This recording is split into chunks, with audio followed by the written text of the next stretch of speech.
There are some murderers out there that actually kills for love, power and money.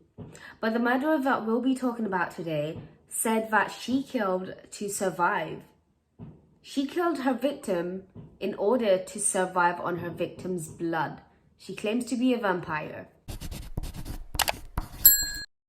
Today we'll be talking about a killer that is nicknamed the Lesbian Vampire Killer. Anyways guys, the crime that I'll be talking about contains a lot of graphic content, so it includes grooming, pedophilia, abortion, miscarriage, depression, self-harm emotionally and physically, rape and drug abuse. So yeah, if you're not interested, please click out. So the place we'll be talking about today is Australia in Brisbane that takes place in 1988. That's where 24-year-old Tracy Wingington was born and raised. She was born on August 4th, 1965. She was born in a very wealthy, well-reputed family. But things were never really easy for Tracy because her mother suffered such severe asthma where her mom had to actually drop her off to a grandparent's house and would just let her stay there for a while. It was so severe that there was a point where Tracy's mom couldn't even really take care of a kid because of her asthma. So she would just drive her kid to a grandparent's house and would just leave her there. And Tracy's grandparents would happily take her. They loved her so much. They actually looked at Tracy like their own daughter. That's how much they loved her.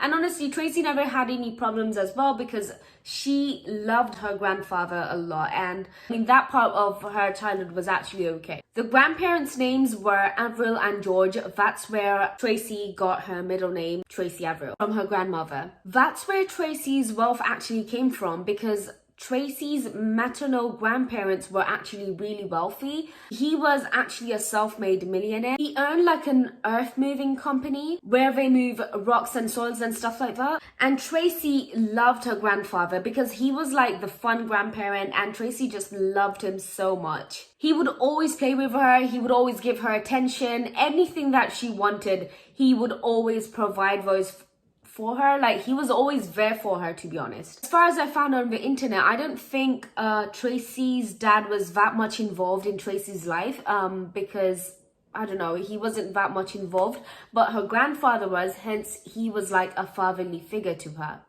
And over the years, Tracy's mother's asthma got even worse. So basically, Tracy would spend more time with her grandparents instead of her mom. That is where Tracy's mom had a breaking point and she realized that she can't really take care of her kid anymore, and hence she decided to actually make her parents adopt her child, if that makes sense. So basically, she actually signed a paper so that her parents could actually take over Tracy. So Tracy's grandparents officially adopt her and they actually take her in, and Tracy also actually moves into a grandparent's house. So obviously, while Tracy moved in, she had no problem or whatsoever. She loved it because honestly, it's her grandfather was her best friend. So for her to even move in like that, that was just perfect for her because she honestly loved him. She loved spending time with him, everything. It's like moving in with your best friend. But Tracy's grandmother, Avril, on the other hand, was actually quite different and she wasn't that fun or loving. She was loving, but her love was very reserved. So basically, Tracy's grandmother was actually playing the good cop, bad cop. The grandfather was the good cop, the grandmother was the bad cop. But now that Tracy looks back, she says that she can tell that the grandmother was actually very self-centered and manipulative as well. So obviously as a child, Tracy couldn't really tell why her grandmother was being very mean and all that, but obviously once she grew up, she could tell that her grandmother was, manipulative and all that. But truth to be told, you can't really blame Tracy's grandmother, Avril, because she actually had a very rough childhood. She was constantly sexually abused. She ran away from her house. So her very own uncle who adopted Avril, Tracy's grandmother, adopted her and would rape her constantly every now and then. There was also an incident with Avril where she was actually kidnapped by a family friend. She was taken away and she was actually beaten up in the railway track, and she was beaten up very badly, raped, and then she was actually left to die. Avril herself was actually going through a lot, and obviously at that time there was no such thing as therapy or talking to your counselor or something like that. That is why Avril actually went through a lot and she never really healed, and that's why she was a bit manipulative, cold, and a bit dark, as Tracy described. But finally, after all that, Avril, Tracy's grandmother, met George. She got married to him and, you know, they settled down. And she was actually quite happy for the first few years, actually. So after they got married, they actually decided to adopt a child because they couldn't make a child of their own. So they adopted a child called Rhonda, who also turns out to be Tracy's mother. After a few years of the marriage, George actually became quite unfaithful to his wife, Avril. George didn't want to give up that life. Even after he got married, he actually bought a house. And he would invite different random type of people. They were actually happy. George and Avril was actually quite happy, and Avril knew nothing about this. But George bought another house where he could bring other women to entertain him and, you know, just to have a good time. And obviously, after a few years of marriage, they adopted 2 more children called Diana and Miriam. So Diana was officially adopted, however, Miriam was a foster child. So Miriam could leave anytime she wants, but for the time being, she's got 2 sisters. And since Miriam was, you know, a foster child and not officially adopted, she was actually seen as more like the black sheep of a family. She wasn't really accepted like that. Miriam was actually picked on by everyone, especially by Avril. Avril just found out that her husband was actually cheating on her. So Avril would actually vent all of that anger and everything. She would actually vent all of that on Miriam. She would actually beat her up, like, you know, just abuse her mentally and physically. It got so bad that every time there was any kind of problems in the house, Miriam would always get blamed for it. And not just that, obviously there was a time when she would get beaten up once a day or something. She would actually get beaten up 4 times a day just because, like, someone did something, even if it's not Miriam's fault, but Miriam would get dragged by it and would basically make it look like it's her fault. And then one day, Avril found out that her husband was cheating on her. She was so mad, she was so upset, she couldn't even say anything to George. So what she does, she actually takes out all her anger, all her frustration on Miriam. She was actually kind of scared. She thought that if she brings this up on George, then George would actually leave her. So instead of telling anything to George, she actually beats Miriam up really badly until one day in the middle of the night, Miriam decides to leave. Now, I tried looking on the net. There wasn't much that I could find about Miriam, where she is or where she went. But yeah, there's like very little information about Miriam's family, about where Miriam went, but that was the end of Miriam's story. Now, when Miriam looks back at this, when she spoke with the people about Tracy, Miriam said that her biggest regret is that she regrets not taking Tracy with her. Now that Miriam was actually gone, there was no abuse or whatsoever in the house. Now, about Avril, this kind of shows that how much she prefers her actual kids compared to Miriam. And not just that, after that, Avril actually sent Tracy and Diana to actual private schools, like good schools, to get all their education done. Like Avril really tried her best to actually, like, you know, give them the best, whether it's education-wise or money-wise, clothes, anything that a girl needs. Avril tried her best to, you know, keep the girls tip-top. Now, about Tracy, she wasn't interested in studying or whatsoever. She wasn't interested in anything. She literally wasted her years and all that. And not just that, she also ends up dropping out of school. She literally fails all of her exam. And basically, she was actually kind of wasted. She's dropped out of school. Suddenly, she's got all the time in the world. She's got the time to... she was really into paranormal stuff, cult and all that.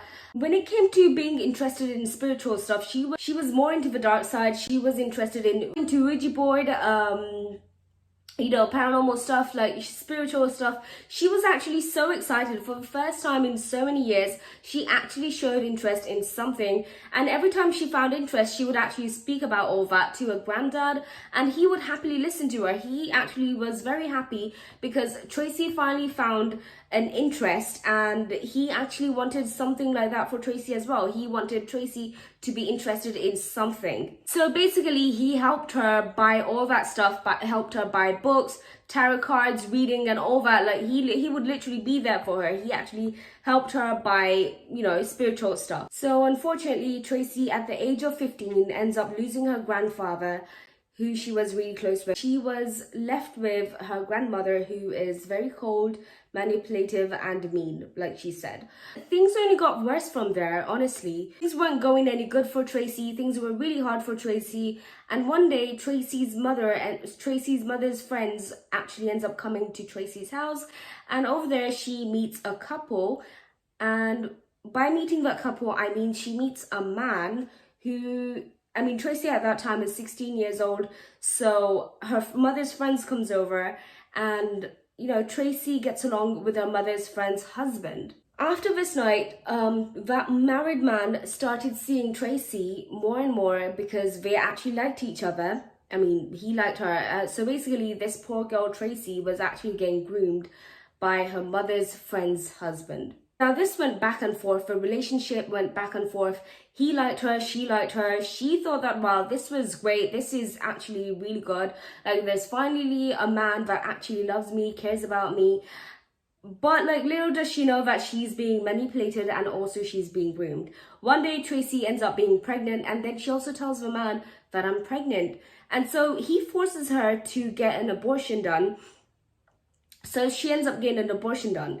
And then after getting an abortion done, he literally stops talking with her. He pretended and acted like this Tracy girl doesn't even exist. Now, she's really upset. This all happened while she was 16 years old.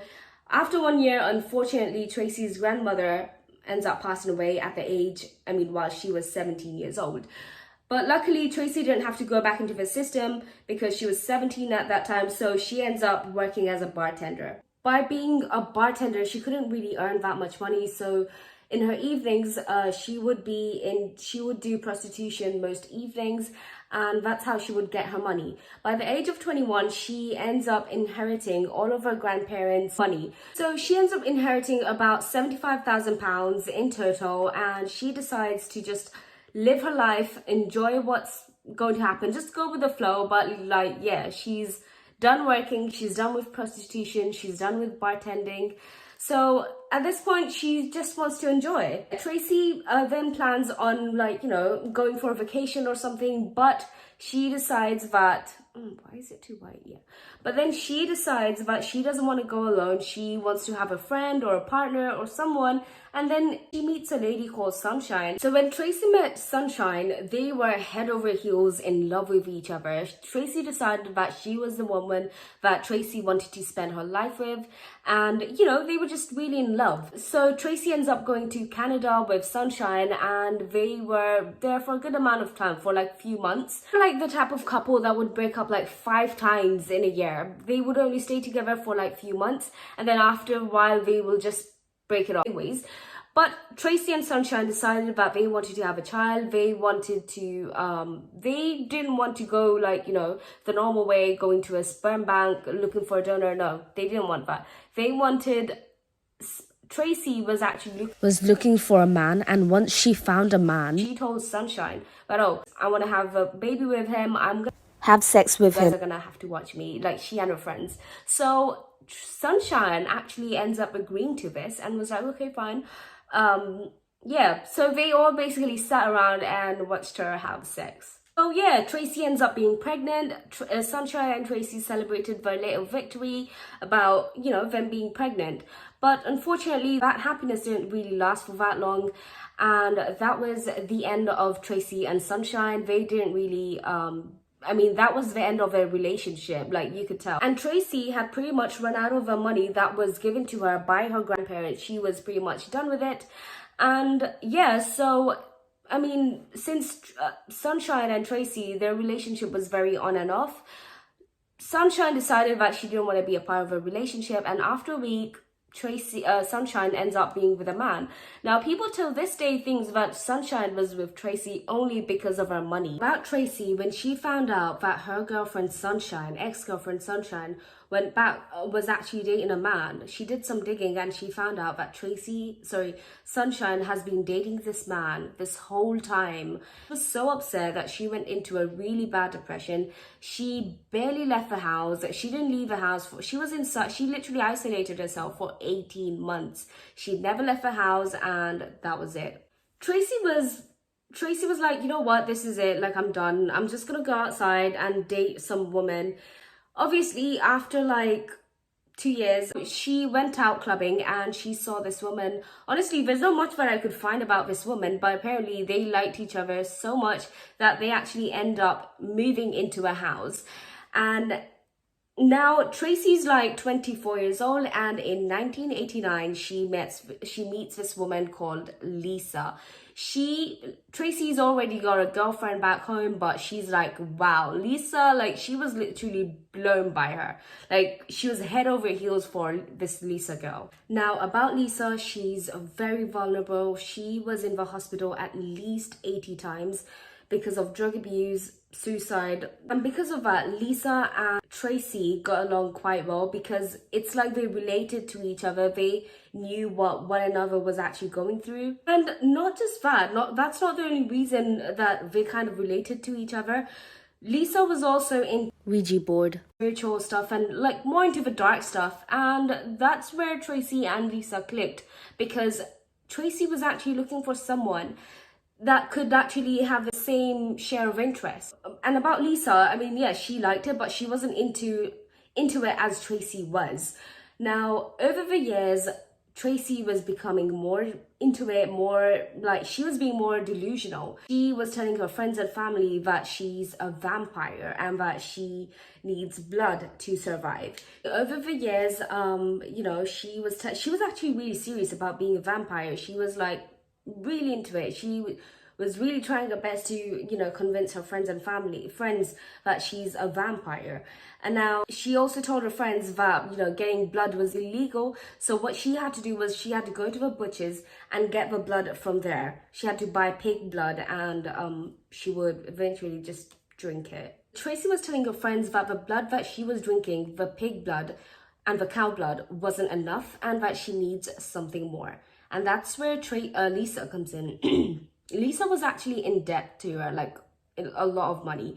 So these ladies, they made an agreement and was like, and she was telling Lisa that if you can't pay my money, then you need to do something for me. What Tracy tells Lisa to do is she tells her that you need to self-harm yourself. And by that, you need to I need to drink your blood. Basically, that's what she tells Lisa. To which Lisa agrees, and she's like, okay, fine. Like, if that will, reduce my debt, then yes, I'm willing to do that. So obviously, over the time, these girls, they were literally inseparable. They love each other so much.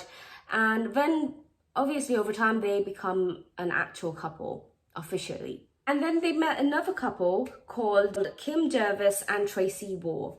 So Kim tried to be a nun. However, when she started being a nun, the crucifix around her neck actually broke. And that's when she knew that this was a sign for her that she shouldn't be a nun and that she was on the wrong path. It's Tracy Wall, who was more like Lisa, very shy, gullible, and very vulnerable. Tracy Wall believed everything Tracy Wingington had to say, that she was a vampire.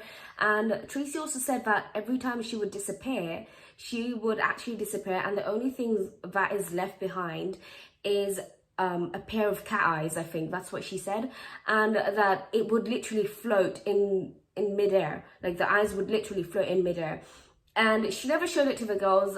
I wonder why.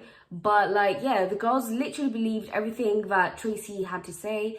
They were very gullible, so they kind of believed whatever Tracy had to say. And Tracy Wingington also said that she only lives on blood, and these girls actually believed that, but I doubt it. So these girls would go out every single night, just have fun. They had their girly little group, and they literally had all the fun. Tracy Wingington, she was very much like the dominant person, like in the group. Like everyone had to listen to what she had to say. She was like, how do I say? She was like the leader of a group, and she loved it. She loved the way her friends would actually listen to her, to what she had to say. So very much everyone believed her, especially her friends. They believed what she had to say. No one really challenged her to vanish into thin air. Her friends even believed that she was a vampire. So on that particular night, Tracy and her girls went to a nice lesbian clubs where they were drinking. They had the time of their life. And I mean the night, but like, yeah, they all had like, you know, a good time. And now as Tracy was getting more and more drunk, she realized that this feeling that she was having, that cravingness, she realized that it wasn't alcohol that she needed, but she needed a human body. She needed blood because she was really hungry. She told her friends that she was really craving for some human blood or meat. Her friends actually supported her and listened to what she had to say. Now, like I said earlier, Tracy and her girlfriend Lisa made a deal of Tracy would be drinking Lisa's blood by self-harming herself. But turns out that night she wasn't into Lisa's blood anymore. She wanted something different. And so she told her girlfriends that she doesn't want to drink Lisa's blood. She wants something more different. They actually seemed quite supportive of the whole idea. They left the club at 11 at night. They all jumped in the car to look for a new body for Tracy because she had her cravings and she didn't want to try Lisa's blood anymore, but she wanted to try something new. So they were in the car looking for a new body.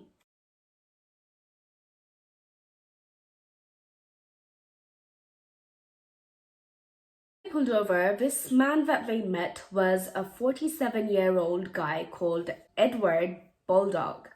He worked for a Brisbane council. He was a father of 5 and even a recent grandfather. That night, Edward was out and he was drinking with his friends, and now he was just walking home. And sources said the different things about how the woman approached him in order to pick him up. Some sources said that the woman, they've offered him a ride back home. And some other sources that says that Tracy Wingington offered him prostitution like the early days. That was how she got him in his car. Either way, they actually managed to get this man in the car, and it was actually pretty quickly, and it was actually quite easy. The woman said picking him up, getting him in the car was actually quite easy. They didn't have to do much.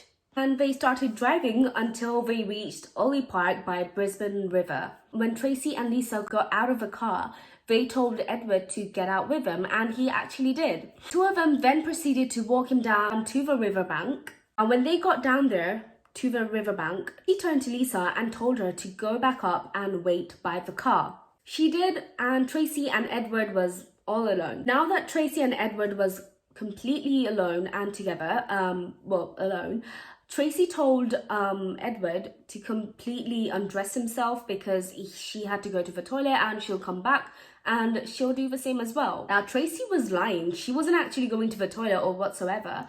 She ran all the way up, she grabbed a knife and she came back down. Now, when Tracy was back, Edward noticed that there was something different about Tracy. Her energy, everything kind of shifted. And also Edward was completely naked. His clothes were actually folded really nicely right by a tree, and he was naked. And then he asked Tracy, "What are you doing?" Before he could even get an answer, Tracy ran towards him and she literally took the knife out of her pocket and she plunged it right through his neck. Now, while Tracy stabbed him on the neck, she went crazy. She started stabbing him everywhere. She was stabbing him on his neck, his chest, his abdomen, literally everywhere. Tracy went so crazy with the stabbing and all that she grabbed Edward by his hair. She slashed his throat all the way across. Tracy dropped his body and she stood up and she stands back and she just realized that she has just murdered a man, except for this man wasn't completely dead because he was making some gurgling noises. When Tracy realized that the man was still moving, still alive, what she did was she took the knife and she stabbed him right through his neck, and it was so hard that the knife actually went right through its bone. Anyways, Tracy was really tired. She was exhausted at this point. So while she got her breath back finally, she took out a cigarette and she was actually, smoking. I mean, right by the body, where the body was actually still dying. It wasn't completely dead yet, but it was dying. It was still making some noises here and there, but Tracy was too tired, so that's why she was actually smoking. So once she was done with the cigar, what she did was she threw the cigarette away, and then she stabbed him one last time just to make sure that he was actually dead. And then while she stabbed him, she was done. She actually went back to the car, and that's where she met her friends. And after she came back, while she was talking to her friends said that while she was talking, they could actually smell the blood while she was talking anyways. From this point, it's not really known what she and her friends did, but yeah. And then following the next day, it was 5 in the morning and a man was jogging near that Ollie Park. And while he was jogging, suddenly he stumbled across a body, and he was so scared. It was Edward's body that he actually called the police, and the police came right away. While they came, they were so horrified by the gruesome murder. They said that they've seen a murder like this in a while, actually. So it's been a while since they've seen a murder like this. So they were actually horrified, and they just wanted to turn his body around to see what the back is like and how bad his injuries were. Once they turned him around, his neck didn't actually turn around with him. I mean, it was just his body. And that's how, when they realized how bad his injuries were, and that he was actually decapitated. That's how bad it was. Anyways, his body was taken back for, autopsy, and they realized even more gruesome details about this dead body. His spinal cord was severed about 3/4 of a way through his bone because of the way she stabbed, and 2 of his main arteries were, completely severed.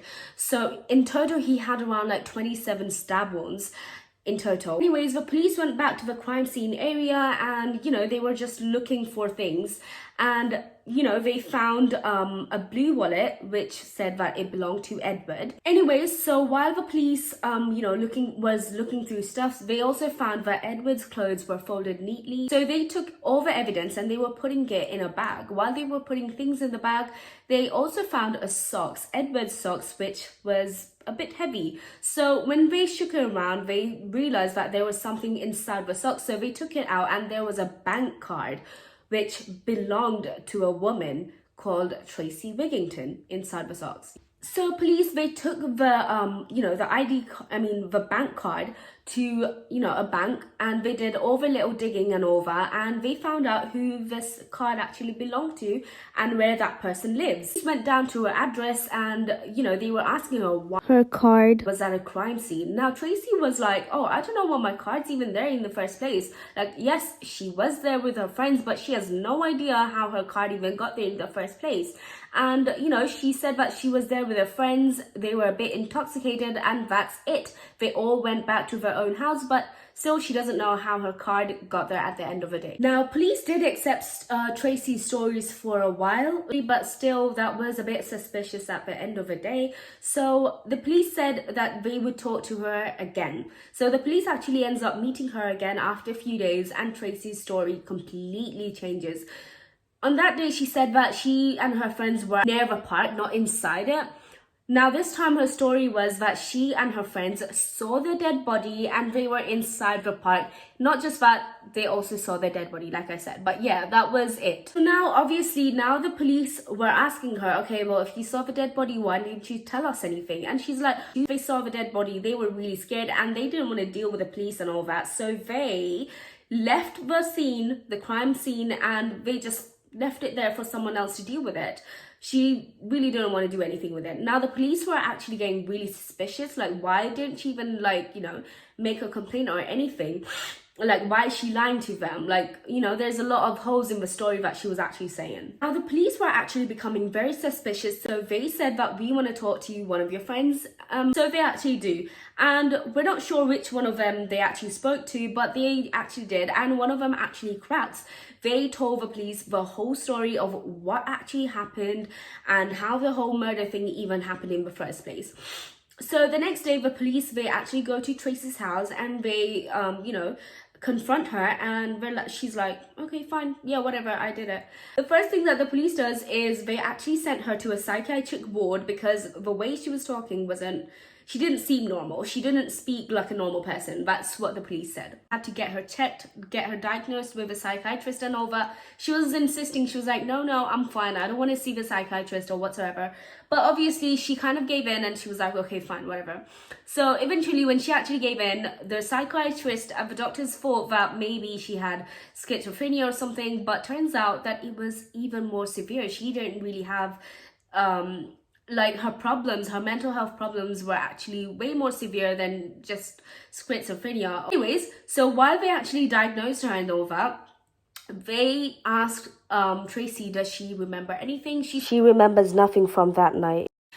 And she doesn't even remember about her childhood life. Like, she literally remembers nothing. Like, it's all just a blurry vision. She doesn't remember that much. Tracy doesn't really remember her trauma or the childhood that she was actually going through.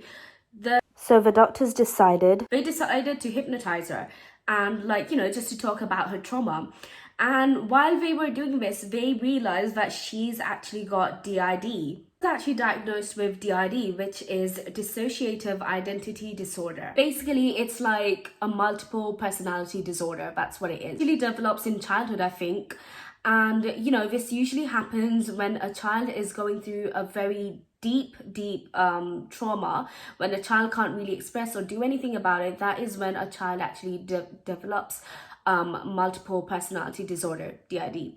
And you know, this usually happens from, you know, physical loss or abuse, which is more like a repeated trauma to the child, to a point where a child can't take the trauma anymore, and that is when a child ends up getting, like, you know, a personality disorder, DID. This does not just happen by sexual abuse. It could be anything. It could be homelessness, poverty, war, anything. Honestly, it could be any kind of trauma that a child cannot bear anymore, to a point where a child says that I cannot do this anymore. Personality disorder actually ends up happening, to a point where this actually protects the child. Basically, what it does, the brain will put up those amnesia barriers so that the child will not remember its trauma, the childhood abuse that the child went through, and that is when the DID happens, the amnesia, so the child does not remember the trauma. What amnesia does is it doesn't let the child form into one, because there's like, say there's like 4 barriers. These 2 amnesia, they're actually, you know,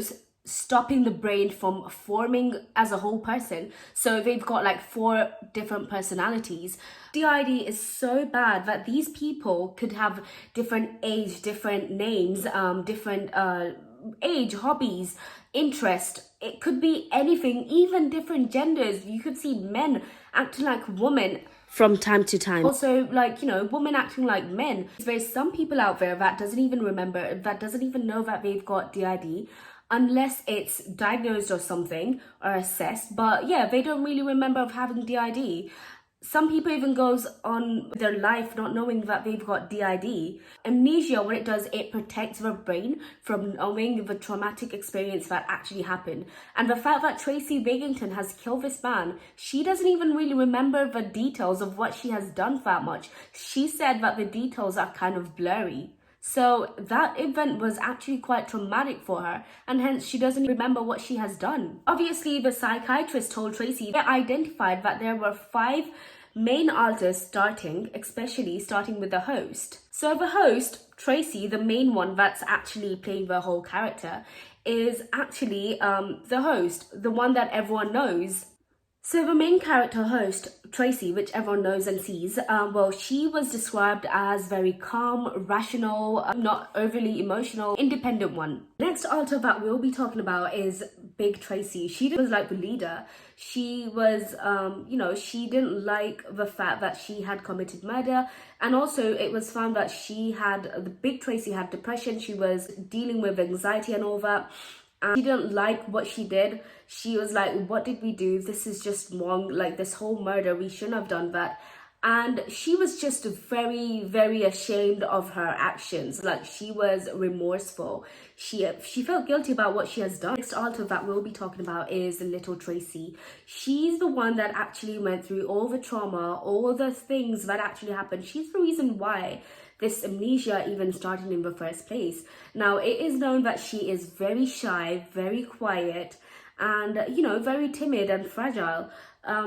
yeah, she's the one that actually went through it all. Fifth author that we'll be talking about is Bobby. Bobby is the very rude one. It is also known that Bobby's a man.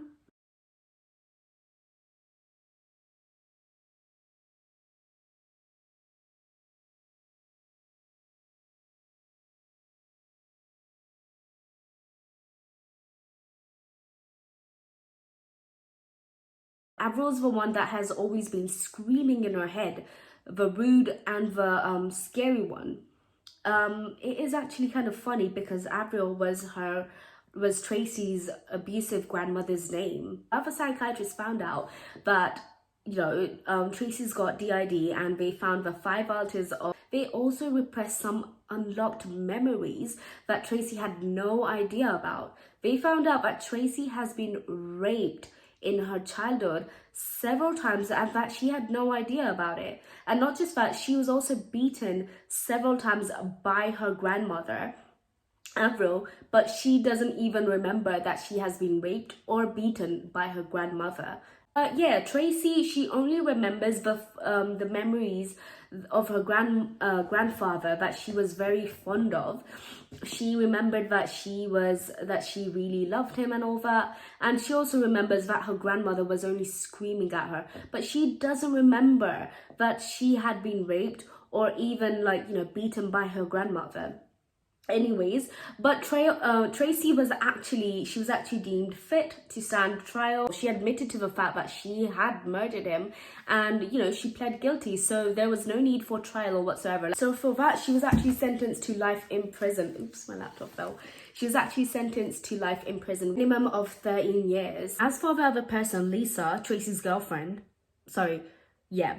she got life in prison, and Kim Davis got 18 years of prison, but for some reason she was in jail for only 12 years. Kim's girlfriend Tracy War, turns out she wasn't really in it. She actually tried to stop the killing and all that, but you could tell that she was the most gullible one. The police actually put the puzzles together, and they could tell that she was the gullible one, the innocent one, and that she really wanted no part in it or whatsoever. She even tried to stop Tracy from actually killing that man. So while Tracy was in jail, Tracy actually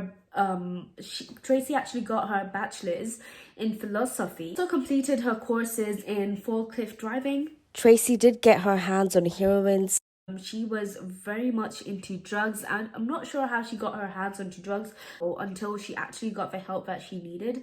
And then Tracy Wingington even actually got out of jail after 21 years, even though she's supposed to be in jail for a lifetime, but she was released after 21 years. She's 56 years old, just living a life. Anyways, Tracy didn't really say or do anything after that, but she did post something on Facebook. She made a fake account called Oberon Fairchild, and she also posted something on Facebook, said, "Now panic as I'm back." So yeah, she didn't really post anything, do anything, and that's that. She's still living a life, and apparently she's doing well. Anyways guys, this is the end of the video, and I hope you guys enjoyed watching this. Thank you so much for watching this. Yeah, do like this video to have more content like this if you'd like to, and I'll see you then. Bye.